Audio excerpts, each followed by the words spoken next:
When you measure something in quantum mechanics, like energy, momentum, or position, what number do you actually get?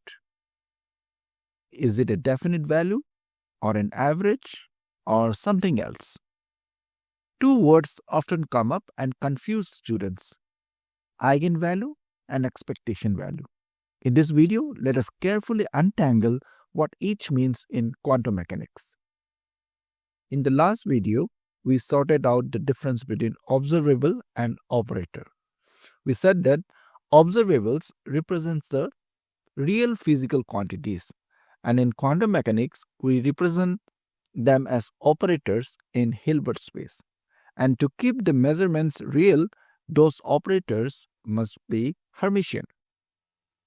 Now, the natural question is, what does this Hermitian property actually guarantee?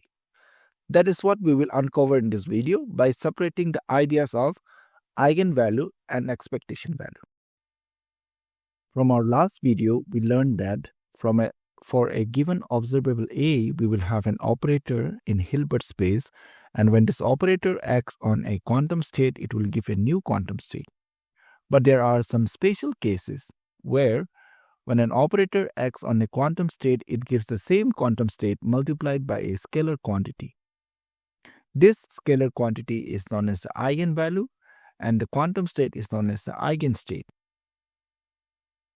For this eigenvalue, lambda, to be real, it is guaranteed by the condition that the operator is Hermitian. Now let us assume that this observable A has an eigenstate. This also means that the state is already aligned with the observable, meaning when we measure A on this system, it will give a definite result of the value lambda, that is the eigenvalue. In quantum mechanics, when we measure a physical quantity, we always get a real number. If we do not restrict the operators to be Hermitian, we could end up with complex measurement results, which does not make sense physically. That is why the rule is observables are represented by Hermitian operator in Hilbert space. Now coming back to eigenvalue, from the concept explained here, we can say that eigenvalue are possible definite outcome of the measurement of the observable A in a quantum state. To understand the expectation value, let us consider the spin of electron along the z-axis as the observable. We already know that the spin can have two configurations. One is spin up, the other one is spin down. Let us denote this two state by this notation. These are the eigenstate. So if the system is in spin up eigenstate, when we operate, we'll get plus h bar by 2 as the eigenvalue. Similarly, if it is in spin down, we'll get minus h bar by 2. So this plus h bar by 2 and minus h bar by 2, these are the eigenvalues. But what if the system is not in a pure eigenstate? Thanks to the orthogonal and completeness property of the eigenstate, we can always express a quantum state as a superposition of the spin up and spin down state. And let's say in this quantum state, we are interested to find the spin. So what we will do is, we will let the operator SZ act on the system, and using the formula given on the left hand side, we'll get this expression. Like the way we have expressed the quantum state as a linear superposition of the spin up and spin down eigenstate, we can have the dual state like this. And let us try to calculate this expression. To calculate this expression, we'll use these four properties. These four properties basically represents the orthonormal property of the eigenstate.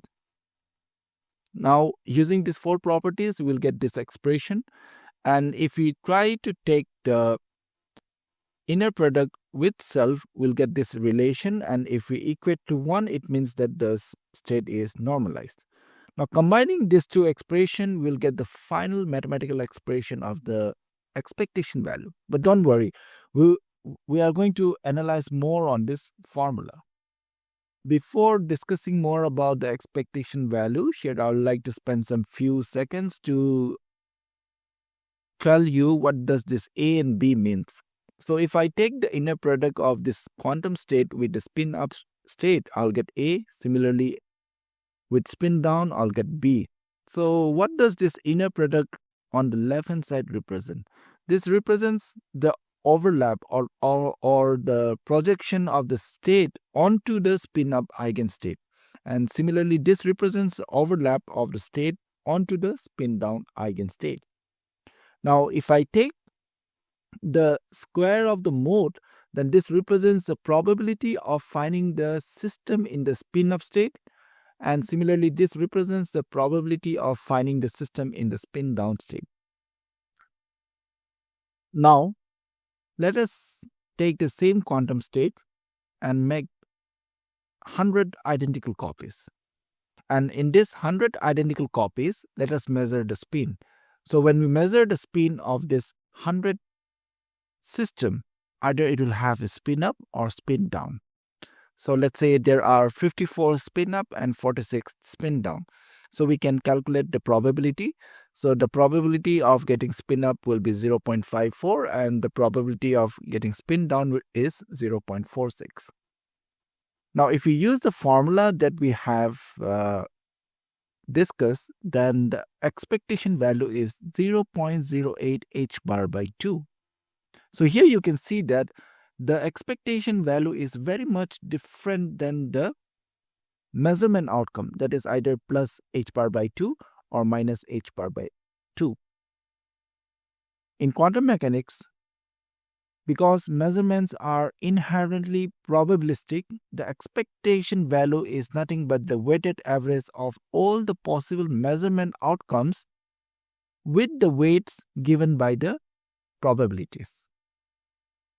So we got an expectation value of 0.08 h bar by 2, which reflects the probabilistic spread when we repeat experiments on many identical copies.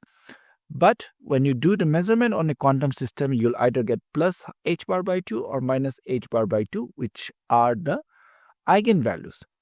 Before ending the discussion, I would like to discuss one very important, very interesting concept in quantum mechanics. Let's say you have a quantum state and you measure the spin. And let us assume that we get spin up state. After this measurement, you do another measurement immediately. This is known as a sequential measurement. And you'll always get spin up. You'll never get spin down. And suppose if our first measurement is spin down, and when you do the sequential measurement, you'll again get spin down. So why this is happening? Let us find out. In the quantum state, when you do the measurement of spin for the first time, so after the measurement, the state collapses into the corresponding spin up eigenstate. Now the quantum state is in the spin up eigenstate. So when you do the measurement again, that is when you do the sequential measurement again, there will be 100% probability of giving the spin up state. This is known as the Copenhagen interpretation, that is collapsing of state to the corresponding eigenstate of the observable when we measure. Now let us summarize what we have learned so far in the two videos. Observable is the physical quantity we want to measure. Operator is the mathematical rule in Hilbert space that represents an observable. Eigenvalue is the possible definite outcome of measuring the observable. And expectation value is the weighted average outcome over many identically prepared systems. Thank you everyone for watching this video.